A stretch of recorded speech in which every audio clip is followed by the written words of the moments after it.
মঙ্গলবার বেলা ১২টা নাগাদ সাব্রুম নগর পঞ্চায়েতের কনফারেন্স হলে সাব্রুম মহকুমার প্রশাসন ও রাজ্য সরকারের ক্ষুদ্র সঞ্চয় অধিদপ্তরের সহযোগিতায় এক দিবসীয় এক কর্মশালা অনুষ্ঠিত হয়। উক্ত কর্মশালায় সাব্রুম মহকুমার শাসক শিবজ্যোতি দত্তের উপস্থিতিতে পোস্ট অফিসের সঙ্গে যুক্ত যে সকল এজেন্ট রয়েছেন তাদের নিয়ে পিএম ফ্ল্যাগশিপ স্কিম, ছোট সঞ্চয় প্রকল্পে অনলাইন প্রতারণার বিষয়সহ একাধিক বিষয় নিয়ে আলোচনা করতে গিয়ে তিনি বলেন, বহু সাধারণ মানুষ সাইবার ক্রাইম ও বিভিন্ন রকম চিটফান্ডের থপ্পরে প্রতারিত হয়ে আর্থিক সংকটে পড়েছেন। তার জন্য সাব্রুম মহকুমার পোস্ট অফিসের এজেন্টদের সাব্রুম মহকুমার শাসক শিবজ্যোতি দত্ত নির্দেশ দেন সাধারণ লোকজন যাতে করে আর্থিক প্রতারণার শিকার না হয় তার জন্য সকল জনগণদের বোঝানোর জন্য এবং জনসাধারণকে যাতে ঝুলিয়ে বলা না হয় কোনো রকম চিটফান্ডে টাকা রেখে আর্থিক প্রতারণায় না পড়ে, প্রয়োজনে পোস্ট অফিসে টাকা মজুদ রাখার জন্য। Bureau report, AJT live 2047। Actually আমাদের বিভিন্ন বিষয় নিয়ে আমরা আজকে এখানে একত্রিত হয়েছি।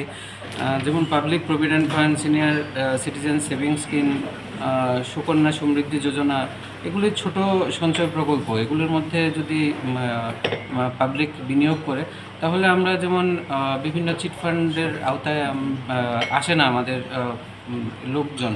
তো সেজন্য এই সচেতনতা বৃদ্ধির লক্ষ্যে এবং পাশাপাশি যেমন সাইবার ক্রাইম আজকের দিনে একটা বিশেষ সমস্যা, এই সমস্যা থেকে মুক্তির লক্ষ্যে যদি আমাদের যারা পোস্ট অফিসের সাথে নিযুক্ত যারা এজেন্টরা আছেন তাদেরকেই আমরা সিদ্ধান্ত নিয়েছি যে তারাই হবেন আমাদের সৈনিক, যারা এই সচেতনতাটা সবার কাছে নিয়ে যাবেন। সেই লক্ষ্যে আজকে আমাদের এই একদিনের কর্মশালা।